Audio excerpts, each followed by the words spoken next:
We're going to turn now to the economy and some new numbers that show Americans might just have a more positive outlook on things.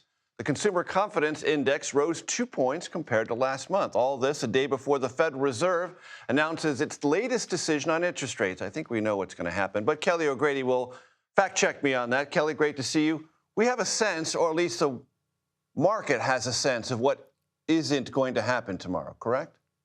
That's right. The market's pricing in a 97% chance that the Federal Reserve holds interest rates steady, Major. Okay. And what do we interpret, if anything, from this upward tilt in consumer confidence? What it tells you is that consumers are getting more comfortable with the uncertainty of the trade policy. They are seeing trade deals get done. They are understanding now that the tariff rate is not going to be 0% or a baseline 10%, but most of the deals that we've seen get done are higher.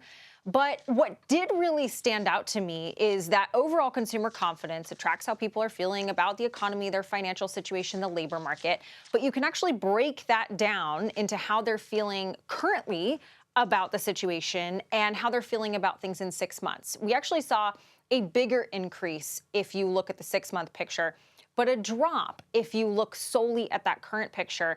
And what really stood out was people feel concerned about the labor market. They're saying that it's taking longer to find a job. They're concerned that there aren't as many positions open. Now, I always say this, just because a consumer feels that way, it's their point of view, doesn't mean that's actually what the data says. But that nugget anecdotally makes me feel a little bit nervous about that Friday jobs report. We have seen a slowing labor market, and from all of the analysts that I'm talking to, and of course that nugget that I just mentioned from a consumer's point of view, we are expecting to see that slow. So going back to the Federal Reserve, we're expecting it to remain unchanged tomorrow. But Friday and sort of the labor market picture and how it evolves, that's going to be really important of whether we get a cut in September.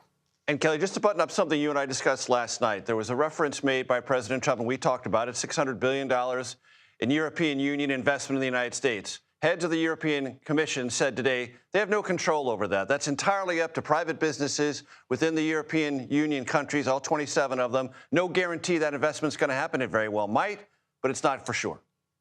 That's correct. The European Commission, European Union, they can't mandate legally, this country does this. It's really going to be up to the businesses, whether it be pharmaceutical companies with potential sector tariffs, and what they're going to do to invest in the U.S. in the future.